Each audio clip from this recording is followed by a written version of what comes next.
Welcome to AkronHipHop.com, where we paint positive images of our people every day.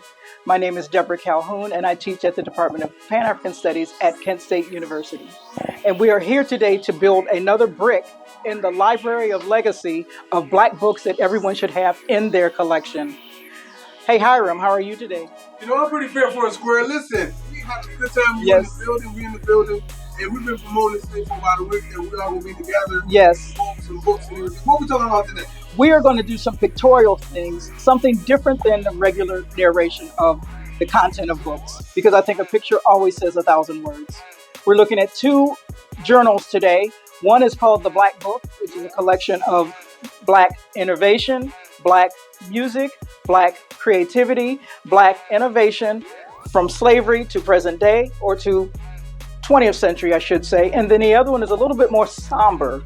It is a collection of lynching photography from a text called Without Sanctuary.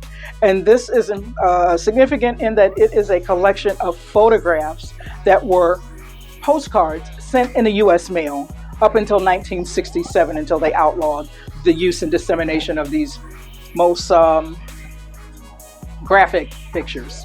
So, so this is Miss Hey! You already know. Yeah. Media Morning Show, baby. Yep. So, I'm going to talk. I have some questions that I'm going to talk about. So, I do have some questions to talk about in relation to the book. Yes. It was called both a great and terrible book. The picture that you're showing, I just want to confirm. I don't know if this is a rumor. I don't know if this is a myth. But I heard that a part of this picture is used as a mural that's currently being displayed in Elgin, Illinois. Yes. And they think that just because they see the people in the lower portion of the picture, that they don't know that there's two hanging Black bodies above the people that are depicted in that mural. Can you tell us about that? Can I add to that before you tell us the truth? These are true lynching photography photographs. Let me add you a real quick. And it's also Public Enemy's album cover, Hazy Side of a Criminal, or 12-inch album cover. There you go. Okay. These are made from authentic reality. Authentic reality, unfortunately. And yes, this was sent through the U.S. mail, through regular, schmegular mail system. That is crazy right here. This is right man Smooth, man. Smooth, holding it down, Mega Media Morning Show. I looked at the book actually, and I ain't gonna lie, I was quite disturbed by it, but Smooth grinds! it was allergies. But Something in your eye. real crime. Knowledge in your eye. Hey, the truth hurts, man. Like this right here, this is what messed me up. So explain to the people what I was looking at right here. You're looking at the backside of a postcard where it says, "This is the barbecue we had last night. My picture is to the left with a cross over it. Your son, Joe." That's messed up, man. Very much so. That's a new definition of barbecue right there. That's baby. again. And Make this you is never wanna have another. this is what was left after they lynched him. They set him on fire. So these are actual real people. These are actual real pics that's in there. This ain't nothing fake. This ain't nothing brought up. This right here is messed up, man. Like, I'm feeling some kind of way about this, man. These are actual victims. Everything in this book are from victims who unfortunately were caught at the hands of persons unknown. Yeah, and the whole book, again, is out of print. You may be able to find it on some bookseller sites. It's called Without Sanctuary. Without Sanctuary. That is to say, we had no sanctuary. We had no safe space in which to go. How much is that book worth? Right now, this book is probably $125, $150. But if you ask MasterCard, it's priceless. It's priceless because the knowledge in it is priceless. And I will add that our friend, little petite 5'1" Ida B. Wells Barnett, took on a one-woman campaign to stop lynching in the United States. She was advocating for national anti-lynching legislation in this country. That's what's up right there. But I think our kids need to see that because the period after the Civil War was over, that's when the drama and the trauma continued. It didn't stop, it continued. Yes, ma'am. Right. Okay, this is Cat Israel with Akron Local News. Honest Fair. Black everywhere. I had a quick question about that postcards on the right hand side of what you're saying right now. Can you kind of reiterate what it is that we're seeing, and how does it relate to what police are doing to African Americans today? Well, I can relate and suggest that is to say that even though there was a significant 10 to 11 to possibly 12% of the African community who had free status at any one point in time during slavery, they always had to keep one eye open because people were easily snatching them up and dragging them back south into slavery. We heard of the text by Solomon, or the story of Solomon Northrop, 12 years a slave. He was actually captured in Boston and dragged back to the South, that is in Louisiana, in a sugar plantation. So do you think that police officers today that are abusing citizens, particularly black citizens, are like an extension of what they were doing back in the day? Easily, the police and security forces are always an arm of the state, and they do what the state tells them.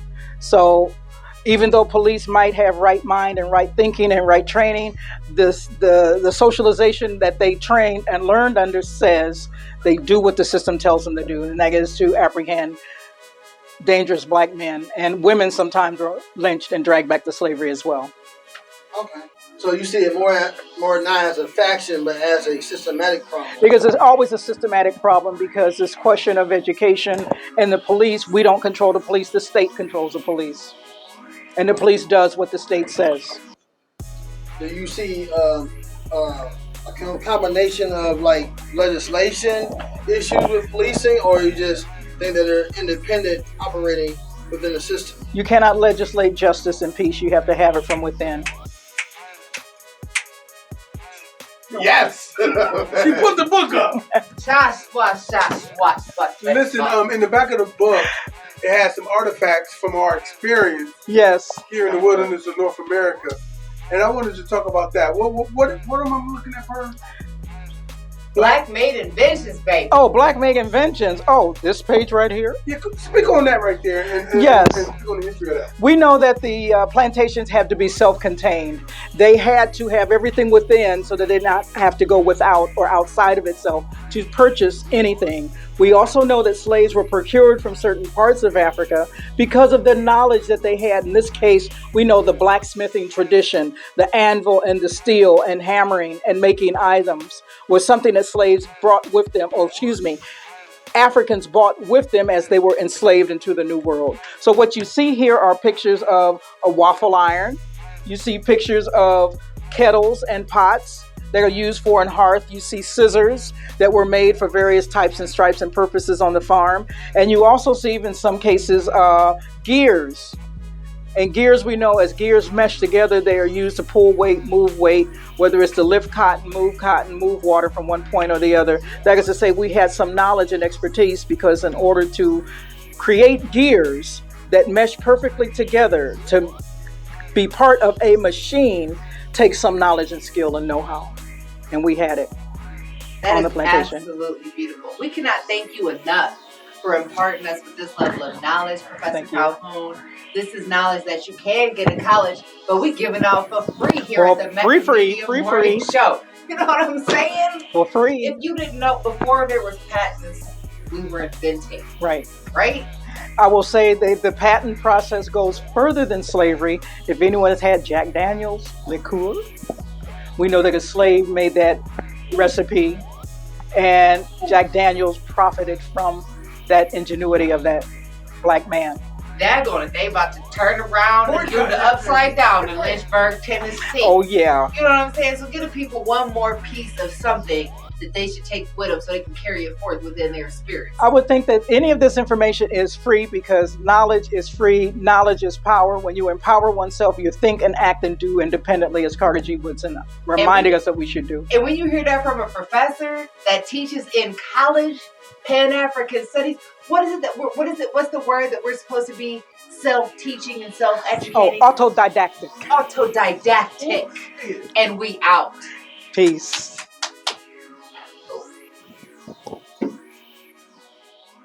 Okay, we back at it again. We up here at Green Line Auto Sales, right where we left off.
Hey, this is Dino Taylor, operations manager down here at Louisiana Famous Fried Chicken, located at 61 East Waller Road, Akron, Ohio, where it's all about the flavor and the taste of New Orleans and Akron. I want you to come on down in this hot weather that we experience, and you know it's too hot for you to cook in the kitchen, and check out some of our golden fried chicken, some of the best chicken in Ohio.